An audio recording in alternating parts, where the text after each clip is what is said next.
"You're too stupid to run this company," my stepdad roared, firing me from the family firm. Little did he know I had already siphoned its core assets and would leave him with nothing but debt. It started with a spreadsheet error, just one number that didn't add up in our quarterly reports, the kind of thing most people would brush off as a typo, but when you've practically grown up reading financial statements, when your dad taught you to double-check every decimal point before you learned to drive, you notice these things. I remember sitting there in my father's old office, my office now technically, at 11:30 p.m., staring at that number until my eyes burned. $247,800. Until recently I was the VP of company my father built from nothing over 30 years ago. He passed away 6 years back, heart attack, right at his desk, the kind of death he probably would have chosen if he'd had the choice. Always said he'd rather die working than retire. Mom took it hard, really hard, which is why none of us objected when she started dating again. After just a year, "Your father would want me to be happy," she'd say, and she was right. What we didn't expect was Weston. Weston showed up at one of our charity galas, all expensive suits and perfect teeth. He had this way of making everyone feel important, like they were in on some private joke. Mom fell hard and fast within 6 months. They were married within a year. He'd somehow convinced the board to make him CEO. Fresh blood. He called it new perspectives. I didn't object much. I was focused on operations, on maintaining the quality standards Dad had set. Besides, Weston seemed to know what he was talking about. Our stock price went up, investors were happy, but then things started changing. Small things at first: long-time employees suddenly retiring, supplier contracts getting shifted to companies I'd never heard of, that sort of thing. My sister Madison, she's in legal, was the first to notice something off about the new contracts. "The terms are weird, King," she told me over coffee one morning. "It's like they're deliberately complicated, and these companies, I can't find any real information about them." I started digging quietly. The more I looked, the more those little discrepancies kept showing up. Money moving in strange ways, resources being allocated to projects that didn't seem to exist. Then came the comments, little digs. At first: "Your father's methods are a bit outdated, don't you think?" Weston would say in meetings, or "This isn't a mom and pop shop anymore, Kingston, we need to think bigger." The real kicker came last week. I was reviewing some documents with my friend Jonah, who's been with the company since college, when Weston burst into my office without knocking. "What are you doing with those files?" he demanded, his face turning that particular shade of red I'd come to know. "Well, just reviewing the Q3 reports," I said, keeping my voice level. "There are some inconsistencies." I wanted to inconsistencies. He spat the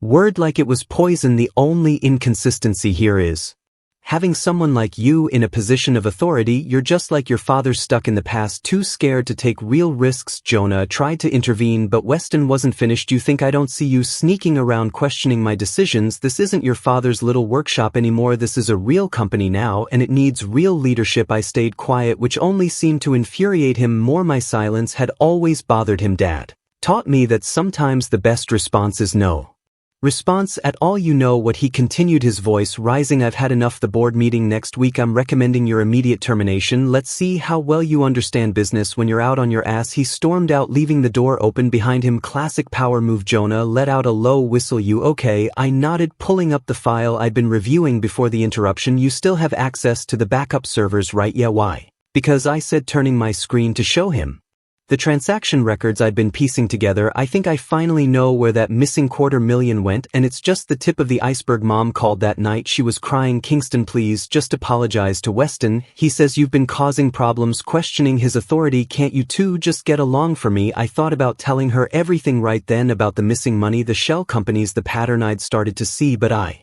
could hear Weston's voice in the background, and I knew it wasn't the right time. "It'll be okay, Mom," I said. "Instead, everything's going to work out exactly the way it should." After I hung up, I sent a message to Madison. "Remember that contingency plan we talked about? It's time." Her response came seconds later. "Already on it, Aubrey from HR sent over those old files you asked for. You're not going to believe what we found." I leaned back in my chair, my father's chair, and looked at the photo of him on my desk. He was standing in front of the factory on opening day, sleeves rolled up, that quiet smile on his face, the same smile he had when he taught me my first lesson about business. "Trust your gut, son, but always have the paperwork to back it up." "Don't worry, Dad, I've got the paperwork, and Weston has no idea what's coming." Update: first, thank you all for the overwhelming support on my previous post. Your message has helped more than you know. As promised, here's what's been happening over the past few months. Thanks for all the Support on my last post. A lot has happened in the past week, and I need to get this down while it's fresh in my mind. Remember those old files Aubrey sent over? Turns out my father kept records of every business that tried to acquire our company over the years, including 3 failed takeover attempts by shell companies that, guess what, all lead back to Weston. He'd been circling our company like a vulture for nearly a decade before he ever met my mother. I found out about this at 3 a.m. last Tuesday, sitting in my sister Madison's apartment with takeout containers scattered across her coffee table. Jonah was passed out on the couch, laptop still open to financial records from Weston's previous business ventures. Look at this pattern, Madison said, spreading papers across the floor. Every company he's been involved with in the last 15 years, it's the same story. He marries into family businesses, gains control, and within 3 years, they're either bankrupted or sold off for parts. My stomach turned as she pulled up news articles. Defunct factories in Ohio, a shuttered publishing house in Maine, a family restaurant chain in Florida. Now nothing but empty buildings and unpaid debts. The wives I asked, already knowing the answer, left with nothing. Hune's got a prop with mom too, doesn't he? I nodded. She said it was his idea to protect the family business. The irony made me want to punch something. The next morning I had a breakfast meeting with mom at her favorite diner, the same place Dad used to take us for Sunday brunch. She looked tired, older than she should. Kingston, please, she said, stirring her coffee endlessly. Weston says, if you just apologize, maybe step back from operations for a while. Mom, I interrupted gently, sliding my phone across the table. I need you to look at something. She stared at the screen, at the photo of W at another woman's wedding 15 years ago, his third wife, according to the records, the owner of that publishing house in Maine. This could be fake, she whispered, but I could see the doubt creeping in. There's more, a lot more, but I need you to trust me right now. Can you do that? She handed back my phone with shaking hands. I need time to think. I gave her a USB drive. When you're ready, everything's on here, just be careful where you look at it. Back at the office, things were getting tense. Weston had started pulling people into mysterious meetings. Jonah texted me from the 3rd floor. He's going through old contracts, looks scared. Good. Madison had been busy too. She'd quietly transferred copies of every important document to secure servers. If he tries to delete anything, she said, we'll know. The confrontation came sooner than expected. Thursday afternoon, Weston burst into the conference room during my meeting with our biggest client. What did you tell them? He demanded, face purple with rage. I stayed seated, kept my voice calm. I'm in the middle of a meeting. Weston, we can talk later. Like hell we can. You've been spreading lies, trying to undermine me. Our client, Mr. Chen, stood up slowly. He'd known my father for 20 years. Perhaps, he said, this is a good time to discuss the irregular charges on our last 3 invoices. Weston went pale. I smiled. Yes, let's discuss those. 2 hours later, I was officially fired. Weston made quite a scene in the lobby, shouting about my incompetence, my lack of vision, my sabotage of his leadership. I let him rant. Every word was being recorded by security cameras, every witness another nail in his coffin. You're too stupid to run this company, he roared, jabbing his finger in my face. Just like your idiot father. I caught Madison's eye across the lobby. She gave a slight nod. Everything was in place. You're right about one thing, I said loud enough for everyone to hear. I'm not running this company. I paused, letting the moment stretch. But neither are you. Not anymore. His face went from rage to confusion to fear in the span of seconds. He must have seen something in my expression, because he turned and ran toward the elevator heading to the executive floor. I called after him, you should check your email first. The board's calling an emergency meeting. Something about unauthorized transfers and shell companies. Oh, and those contracts you've been trying to delete, we have copies, all of them. The elevator doors closed on his shocked face. My phone buzzed. A message from Mom. I watched the files. We need to talk. Another from Jonah. Board members are all confirmed for tomorrow. It's happening. And finally from Madison, just got word from the bank. All critical assets are secured. He can't touch them now. I packed up my office, slowly, carefully put Dad's photo in my bag. Last as I walked out, I passed the wall of company milestones. 30 years of history, of family, of trust. Weston thought he could take all of that away, thought he could destroy another family's legacy and walk away rich. He has no idea what's coming tomorrow. Update 2. The board meeting was scheduled for 9 a.m. I arrived at 6:30. The early morning security guard barely glanced at my recently revoked badge. He'd known me since I was a teenager, back when I'd spend summers helping Dad with inventory. Some loyalties run deeper than corporate paperwork. I needed those quiet hours in the empty building, not for last-minute preparations. Those had been in place for months. I just wanted to walk the factory floor one last time as my father's son, not as the person I'd have to become today. The assembly lines were Silent, but you could still smell the metal and oil. Dad used to say you could tell a good factory by its smell. Money smells like hard work, son, he'd tell me, and hard work smells like steel. My phone buzzed. A message from Madison. Mom's ready. She's bringing the original documents. That was the piece I hadn't expected. Mom had spent all night in Dad's home office digging through old files. She found something none of us had known existed: Dad's personal records of every shady takeover attempt Weston had made, including notes from private investigators. Your father knew, she told me last night, her voice hollow. He knew what kind of man Weston was. He was building a case against him. Why didn't he finish it? She'd looked away. He died before he could. The board members started arriving at 8:30. I watched from Dad's my old office, noting who came in together, who looked nervous, who seemed confident. Weston arrived last at 8:57 wearing the same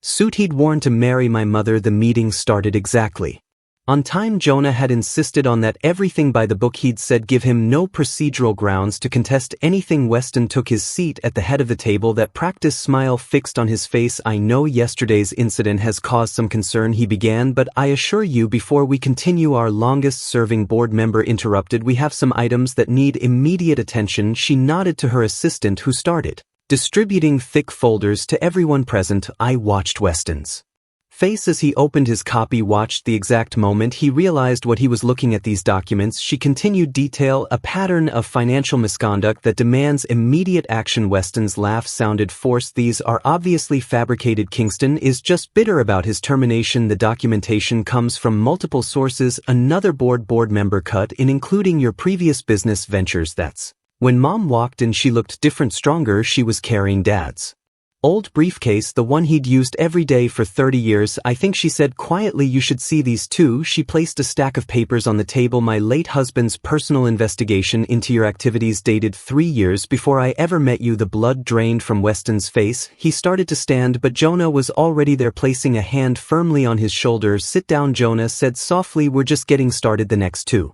hours were methodical. Madison presented evidence of fund transfers to shell companies. Jonah walked through the systematic dismantling attempts disguised as modernization. Aubrey provided testimony from employees who'd been threatened or bribed, but it was the documents from Dad that hit hardest. Pages of detailed notes, photos, bank records, everything needed to expose Weston's pattern of marrying into companies and destroying them from within. This is ridiculous, Weston sputtered, but his voice had lost its authority. You can't prove. Actually, I spoke for the first time. We can prove everything, including where the company's core assets have been for the past 3 months. His head snapped up. What? I smiled. Dad's smile, the one that never quite reached the eyes. Did you really think I was stupid enough to leave everything vulnerable while we built our case? Every critical patent, every major client contract, every piece of intellectual property, they were all transferred to secure holding company 1. You can't touch. You can't do that. The board approved it. The chairwoman finished unanimously 3 months ago, but I never. You were too busy setting up your own transfers to notice ours. Madison added, check your email. The SEC has some questions about those. By the way, the vote to remove him was unanimous. As security escorted him out, he was already on his phone, probably calling his lawyer. It wouldn't help.